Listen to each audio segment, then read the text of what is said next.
دنیا کا ایک ایسا بے بس ملک جس پہ ہمیشہ سے ہی ظلم ہوتا آیا ہے، جو کہ ہمیشہ سے ہی مظلوموں کی طرح ظلم سہتا آیا ہے۔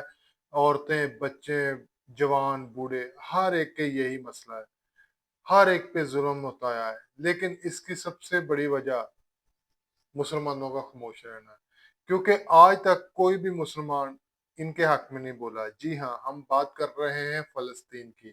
آج کی جو ہماری ویڈیو ہے وہ ہے فلسطین، فل ہسٹری اینڈ ڈاکومنٹری آف فلسطین۔ چلتے ہیں ہم اپنی آج کی ویڈیو کی طرف۔ اس سے پہلے چینل پہ نئے ہیں، چینل کو لائک اور سبسکرائب کرنا مت بھولیے گا۔ Let's start the video.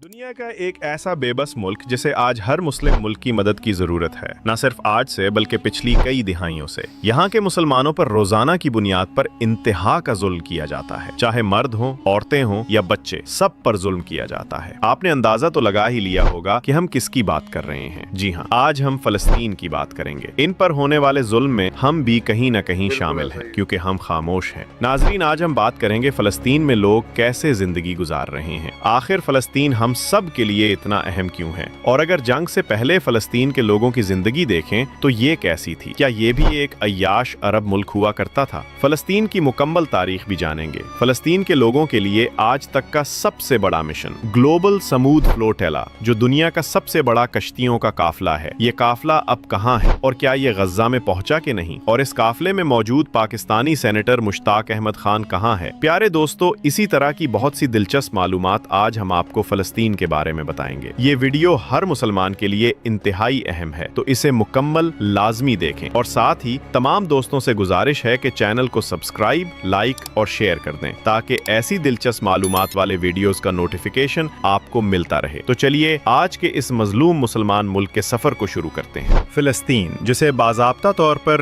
ریاست فلسطین کہا جاتا ہے، مغربی ایشیا کے جنوبی لیون کے خطے میں واقع ہے۔ یہ ملک مشرق میں اردن، مغرب میں اسرائیل اور جنوب میں مصر سے سرحدیں شیئر کرتا ہے۔ اقوام متحدہ کے 193 رکن ممالک میں سے 145 نے فلسطین کو ایک آزاد ریاست کے طور پر تسلیم کیا ہے۔ فلسطین کا کل رقبہ تقریباً 620 مربع کلومیٹر ہے، جس میں سے تقریباً 5.2% حصہ پانی پر مشتمل ہے۔ یہ پانی خوبصورت دریاؤں، چشموں اور ندی نالوں کی شکل میں پورے علاقے میں بہتا ہے، جو اس سرزمین کو قدرتی حسن بخشتا ہے۔ اگر بات کی جائے فلسطین کی آبادی کی، تو 2023 کی آخری مردم شماری کے مطابق یہاں تقریباً 56,83,450 لوگ رہائش پذیر ہیں۔ آبادی کے لحاظ سے فلسطین دنیا میں 163ویں نمبر پر آتا ہے۔ یہاں آبادی کی کثافت بہت زیادہ ہے، ہر ایک مربع کلومیٹر میں تقریباً 731 افراد آباد ہیں۔ محترم ناظرین، کبھی فلسطین ایک پرامن، خوشحال اور ہنستا کھیلتا ملک تھا، مگر آج افسوس کے ساتھ کہنا پڑتا ہے کہ اسرائیل نے فلسطین کے تقریباً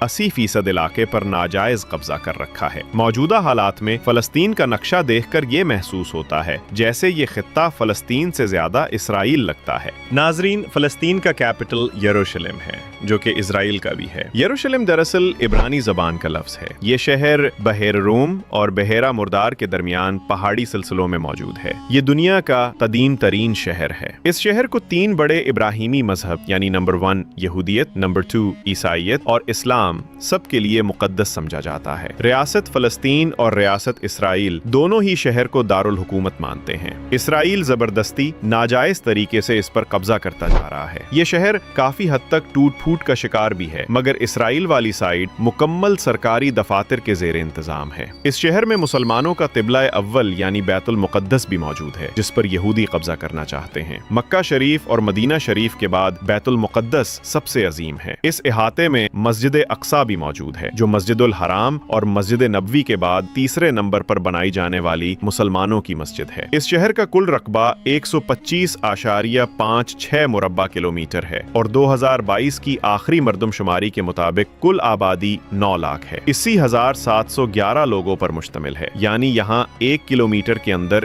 78 لوگ آباد ہیں۔ ناظرین، فلسطین کا سب سے بڑا شہر غزہ ہے۔ جہاں فلسطین کی واحد سمندری بندرگاہ بھی واقع ہے۔ غزہ شہر الخلیل سے شمال مغرب کی سمت تقریباً 76.6 کلومیٹر کے فاصلے پر موجود ہے۔ یہ شہر بحیرہ روم کے خوبصورت ساحل کے ساتھ واقع ہونے کی وجہ سے نہایت اہم جغرافیائی حیثیت رکھتا ہے۔ جنگ اور حماس کے حملوں سے قبل غزہ میں بڑے پیمانے پر لوگوں کی نقل مکانی دیکھی گئی تھی، جس نے شہر کی آبادیاتی ساخت کو خاصا متاثر کیا۔ غزہ کا کل رقبہ تقریباً 45 مربع کلومیٹر ہے، جبکہ یہاں کی آبادی لگ بھگ 5,90,481 افراد پر مشتمل ہے، لیکن یہ تعداد جنگ سے پہلے کی ہے۔ ان جنگوں سے پہلے فلسطین کے لوگ انتہائی خوشحال زندگی گزار رہے تھے۔ جنگ سے پہلے بالکل ایک عیاش عرب ملک تھا۔ یہاں بھی دنیا کا ہر اچھا اور برا کام ہوتا تھا۔ فلسطین کی عورتوں اور مردوں کی ایک کثیر تعداد دوسرے عرب ملکوں میں شفٹ ہو چکی ہے۔ جنگوں سے پہلے یہاں بھی رات کے وقت dance club, private dance parties, pool parties اور سمندر کے کناروں پر انتہا کی فحاشی تھی۔ ناظرین،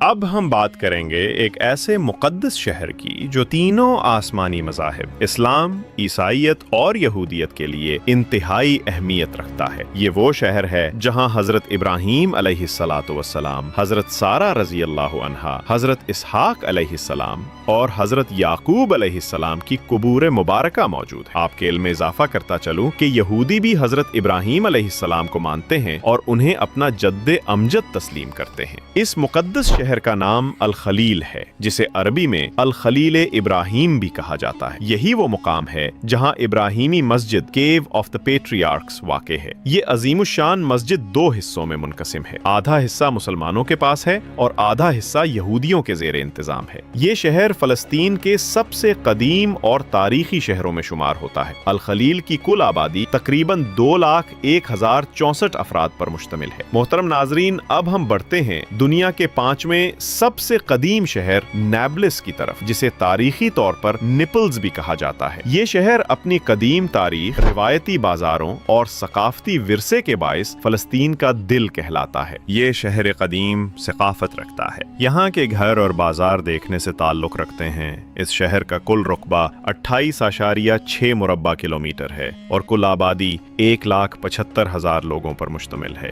کئی 100 سال قبل بنائے گئے بازار اور مسجدیں آج بھی موجود ہیں۔ محترم ناظرین، بیت المقدس کے قریب ایک ایسا شہر جو تاریخ سے مالا مال ہے، اس شہر کا نام بیت الحم ہے۔ اس شہر میں حضرت عیسیٰ علیہ السلام کی ولادت ہوئی اور عیسائیوں کا پہلا گرجا گھر بھی اسی شہر میں موجود ہے۔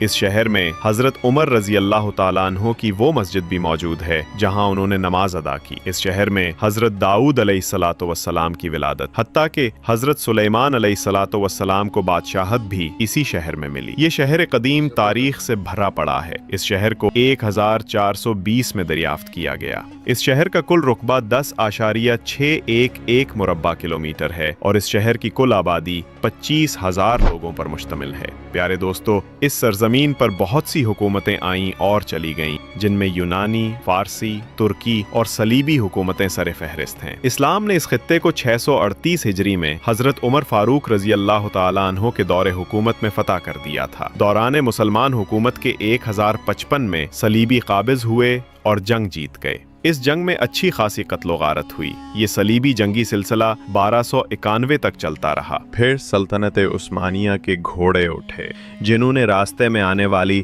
ہر غیر مسلم قوت کو ختم کر دیا۔ 1516 میں عثمانیوں نے اس خطے کو فتح کر لیا۔ پہلی جنگ عظیم میں سلطنت عثمانیہ کی شکست کے دوران انگریزوں نے اس خطے کو فتح کر کے اپنی حکومت کو قائم کر لیا۔ دوران برٹش حکومت کے اسرائیلی یہودی فلسطین میں پورے زور و شور سے مہنگی زمین خرید کر داخل ہوئے۔ یہودی لوگ امیر تھے، دگنی رقم ادا کر کے انہوں نے فلسطین کی زمین کو خریدا اور آباد ہونا شروع ہو گئے۔ ناظرین، دوسری جنگ عظیم کے داؤنورڈ جب ہٹلر نے یہودیوں کو ختم کرنا شروع کیا تو بے شمار یہودی فلسطین کی طرف بھاگے۔ فلسطین کے لوگوں نے رحمدلی کرتے ہوئے ان کو پناہ دی، مگر یہ ان کے گھروں پر ہی وقت کے ساتھ ساتھ قابض ہوتے چلے گئے۔ آج بھی لڑائی کی